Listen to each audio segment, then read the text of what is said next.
Neste vídeo, irei fazer alguns pequenos comentários sobre o belíssimo vídeo de Antônio Miranda, onde ele fala do papiro da suposta infância do suposto Jesus, onde ele vai explicar passo a passo sobre o que diz o papiro. Quando é analisado vindo ao público esse papiro que não foi anexado na Bíblia pelos pais da igreja primitiva, foi com um objetivo.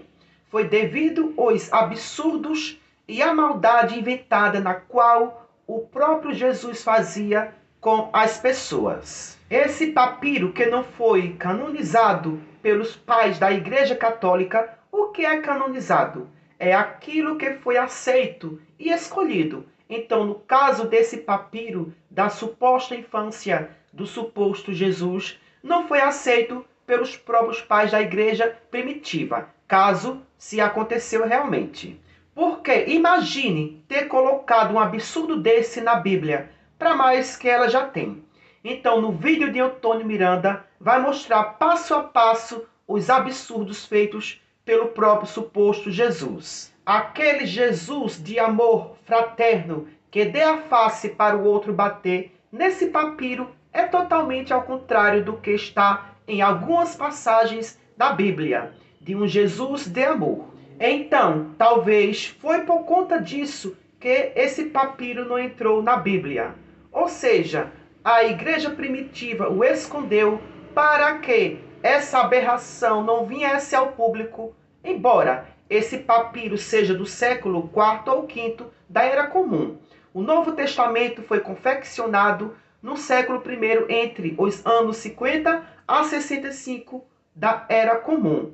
Mas as transcrições mais antigas que conhecemos foram feitas em papiros na primeira metade do século II. Só uma observação: se esse papiro foi escrito no século IV da Era Comum, o Império Romano já estava em crise e sendo invadido por vários povos chamados de bárbaros pelos próprios romanos, até chegar à sua queda imperial, que aconteceu no século seguinte, no século V da Era Comum. Ou, se esse papiro foi do século V da Era Comum, foi nesse mesmo século que houve a queda do Império Romano, tendo como último imperador Rômulo Augusto, entre os anos 475 a 476 da Era Comum.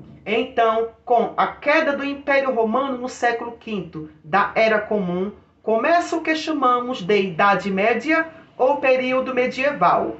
Isso na Europa Ocidental. Já na Europa Oriental, não temos o período medieval, e sim o auge do Império Bizantino, Constantinopla, tendo como principal imperador bizantino o imperador Justiniano. A história é fascinante, ou seja, a história é uma sequência de eventos. Esse papiro da suposta infância do suposto Jesus superou todos os absurdos e maldades cometidos pelo Deus de Israel no Antigo Testamento. Esse papiro é uma antítese daquilo que os cristãos dizem ser o suposto Jesus, um ser totalmente bondoso e misericordioso. Mas o papiro da suposta infância relata um ser totalmente maldoso e perverso. Aí eu pergunto a você, isso foi verdade? Claro que não. A própria narrativa mostra perfeitamente que tudo isso é uma narrativa mitológica, fictícia, assim como todos os deuses são dados a eles pelo próprio homem, o ser humano, poderes e mágicas. Porque, pensem comigo, um Deus criado pelos próprios humanos, se não for atribuído poderes a ele, então esse Deus não é um Deus. Não existe nenhum Deus que não tenha poder e magia. Isso já é uma característica própria de um Deus criado pelo próprio ser humano. E outra, nada que existe na Bíblia ou em outro livro religioso, não existe relatos de pessoas que viveram na época. Pensem comigo, imagine se tudo isso que existe na Bíblia tivesse acontecido realmente, não teria causado algo estrondoso para os povos daquela época, não? Se realmente essas coisas tivessem acontecido de fato, até povos de outros lugares teriam registrado tudo isso. Gente, umas coisas dessas magnitude acontecer, isso é algo que o mundo todo vem ver, propagar e registrar. Mas nada desses feitos que existem na Bíblia ou em papiros não é registrado por mais ninguém que viveram na época. Por que é que a gente sabe que realmente os imperadores romanos existiram?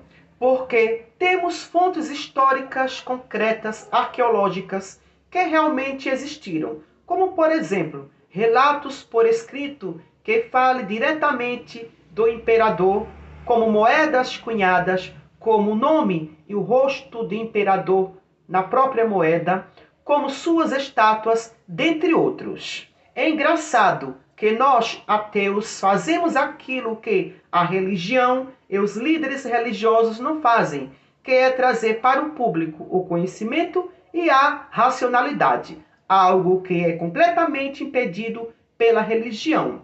É você usar a racionalidade e o conhecimento. Então, fique agora com esse maravilhoso vídeo do ateu Antônio Miranda, da Teologia Reversa.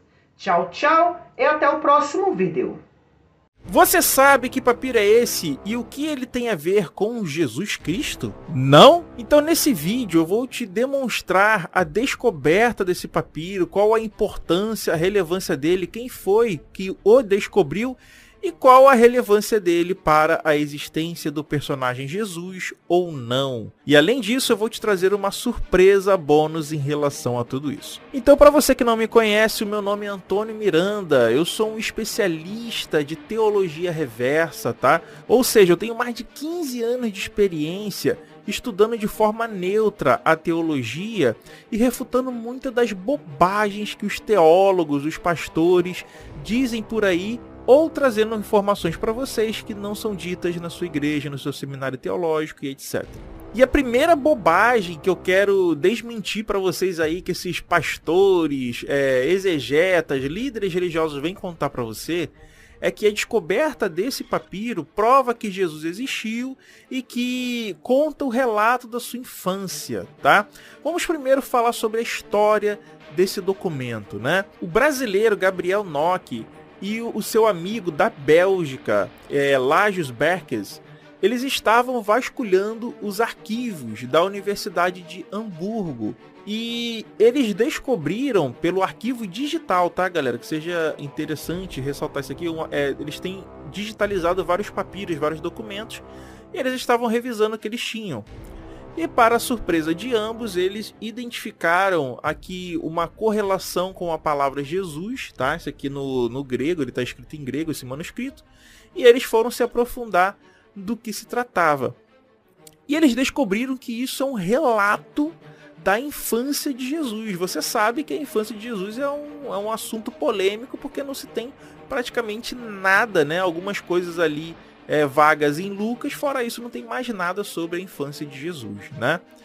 Então muitos apressados, né, pastores, apologetas, líderes religiosos em geral, foram correndo dizer que cientistas, né, descobriram uma prova de que Jesus existiu, de que Jesus é real, graças a um papiro, uma descoberta de um brasileiro. Então, muita calma nessa hora. Mas o que esses líderes religiosos não falam para vocês é que essa história não foi descoberta agora. Ela é só mais um papiro de um antigo apócrifo que nós já sabíamos de sua existência, que é o apócrifo do Evangelho de Tomé da infância de Jesus. Assim como na sua Bíblia, você tem um pseudo Mateus, um pseudo Marcos, um pseudo Lucas, um pseudo João, nenhum deles é o autor, tá, galera? Esse papiro, por exemplo, ele é datado do século IV ou século V, tá? Dentre esse período, tem uma margem de erro, tá? Então ele pode estar localizado no século IV ou no século V da Era Comum. Sendo que, galera, a documentação que tinha desse evangelho de Pseudo Tomé era datada anteriormente do século 6, século 6 da Era Comum, tá bom? Então, tendo isso em mente, deixa eu apresentar para vocês o documento que eu possuo aqui em mãos com essa história, galera. Sim, eu tenho aqui, ó. Olha aqui, ó. Até grifei aqui para vocês poderem ver. Ó. Evangelho Pseudo Tomé. Eu já tenho isso aqui há anos. E, inclusive, eu já gravei um vídeo aqui no canal sobre esse Evangelho da Infância de Jesus. Então, eu tô aqui com os livros apócrifos, que inclusive tem vários outros, tá, galera? Esse daí não é o único. E uma coisa que os apologistas, eles não contam, né? Que é o segundo ponto que eu quero tratar aqui com vocês, é em relação ao conteúdo desse Evangelho, que é algo assim que não vai ser dito num culto dominical, né? Eles vão te falar, encontraram o Evangelho da Infância de Jesus, né? É o que vão te falar na igreja, é isso. Mas não vão te trazer o conteúdo. Porque o conteúdo que temos aqui é de um Jesus X-Men. Exatamente, é um Jesus com superpoderes e sanguinário, né? É um Jesus que é estilo Chuck. É um Jesus do mal, um Jesus maligno. Quer ver? Vamos dar uma lida aqui no pequeno trecho. Encontrava-se ali presente o filho de Anás, o escriba, e teve a ideia de fazer escoar as águas represadas por Jesus, usando uma planta de vime. Então você vê, eles estavam brincando, né? As crianças brincando. Aí Jesus represou algumas águas e o garoto foi lá e destruiu a represa de Jesus, né? Ante essa atitude, Jesus indignou-se e disse: malvado, ímpio e insensato, será que as poças e as águas te estorvavam? Ficarás agora seco como uma árvore, sem que possas dar folhas, nem raiz, nem frutos. Imediatamente o rapaz tornou-se completamente seco, e os pais pegaram o infeliz, chorando a sua tenra idade. Então você vê, Jesus secou uma criança só porque essa criança destruiu ali a sua represa numa brincadeira. Mas calma que piora. Aí você deve estar falando assim, não, isso aí é normal, Antônio. O menino tem superpoder, né? Jogou ali um alakazam no menino, normal isso aí. Beleza, vamos aqui para a segunda parte aqui, ó. De outra feita, ele andava em meio ao povo, e um rapaz que vinha correndo esbarrou em suas costas.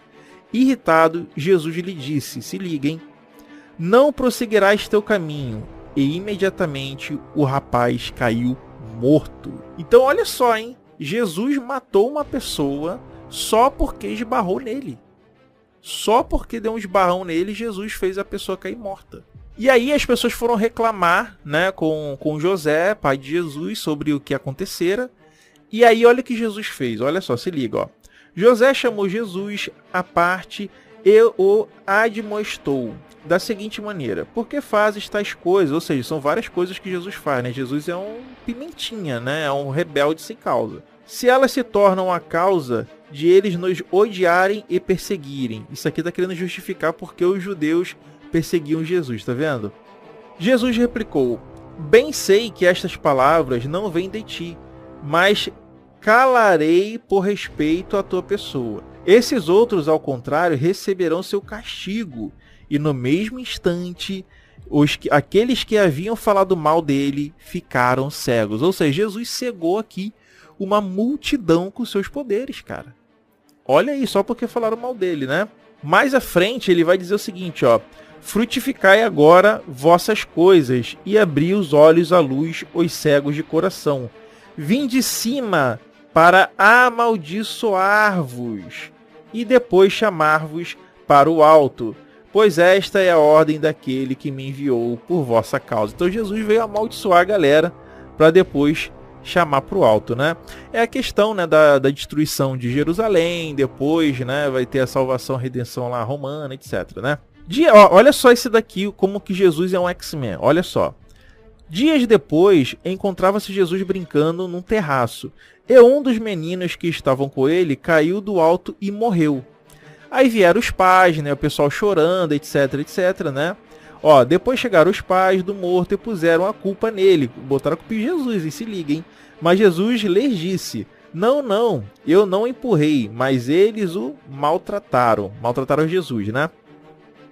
Jesus então deu um salto de cima do terraço, vindo a cair junto ao cadáver.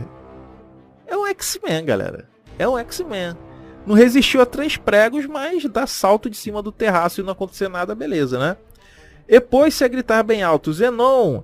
Assim se chamava o menino. Levanta-te e responde-me. Fui eu quem te empurrou? O morto levantou-se num instante e disse: Não, Senhor. Tu não me jogaste, porém me ressuscitaste. Entendeu? Então, é isso aí que acontece, né? Aí, olha só, galera. Jesus, ele ia para uma escola, né? Aprender com um professor, com um mestre. Aí ele respondia o mestre de forma grosseira, né? Aí o mestre ficou puto, deu um cascudo em Jesus, né? Aí olha o que aconteceu depois, hein? Depois que Jesus tomou o cascudo. Quando o menino sentiu a dor, amaldiçoou. E timidamente o professor desmaiou e caiu de bruços no chão. O jovem voltou para a casa de José. Este encheu-se de pesar e disse a Maria que não deixasse sair de casa, porque todos aqueles que o aborreciam vinham a morrer. Galera, então Jesus nesse evangelho de Tomé é isso. Ele é um X-Men, né? Ele é uma pessoa cruel que mata qualquer um que o aborrece minimamente. Então, a única coisa que as pessoas, os líderes religiosos, vão te falar em relação a esse evangelho de Pseudo Tomé é que ele prova que Jesus existiu, só que não tem o menor sentido isso. E o próprio brasileiro que catalogou, tá, que não foi descoberto, já tinham esses manuscritos todos descobertos já. Ele só identificou, seria a coisa mais apropriada se falar disso. Só fez uma identificação do papiro, do manuscrito, tá? Ele e o colega dele. Parabéns, tá? Nós temos orgulho de brasileiros assim. E aí o que acontece? Isso não prova absolutamente nada em relação à Bíblia. É o que é dito na própria matéria, na própria entrevista do pesquisador brasileiro. Trabalhamos com objetos históricos e tentamos entender o valor deles no seu contexto. Não se pode ter uma prova do que aconteceu na Bíblia. Não existe isso. Então, de fato, esse é um documento histórico, tem o seu valor para a história, tá? Mas não é uma prova, evidência de que existia um Jesus que era super poderoso, que era um delinquente, um assassino. Não, galera. Essa é uma história inventada, fictícia, de cristãos de séculos depois dessa história ter sido inventada, tá? Tanto que a narrativa demonstra isso. Já tem personagens ali, como o próprio José, que nem aparece no Evangelho de Marcos, né? Já tem todo um enredo ali, uma história que é fictícia. Tudo ali é fictício. Essas coisas sobrenaturais não aconteceram, galera. Nem tem relato disso, ninguém conta isso na história. Tá? Então não, esse texto já era conhecido, tanto que eu tenho ele, né? Eu li para vocês, já tinha feito vídeo sobre esse assunto para vocês. Só que como os veículos de imprensa estão noticiando, né, descoberta do Evangelho da Infância de Jesus, e muitas pessoas nunca tinham ouvido falar nisso, é importante eu vir aqui trazer a verdade para vocês, esclarecer o fato para vocês. Porque nessas horas, né, muitos oportunistas, muita gente safada, picareta, pilantra, vai se aproveitar da falta de informação do povo para vender mentiras e ilusões para você, tá bom? Então é isso. Se você gostou do conteúdo desse vídeo, considere deixar o like, verificar se você está inscrito nesse canal, se você ativou o sininho e apertou a opção de receber todas as notificações. Agora deixa aqui embaixo o seu comentário, porque eu quero ouvir a sua opinião. Um grande abraço, valeu, falou, fui, tchau, tchau, tamo junto.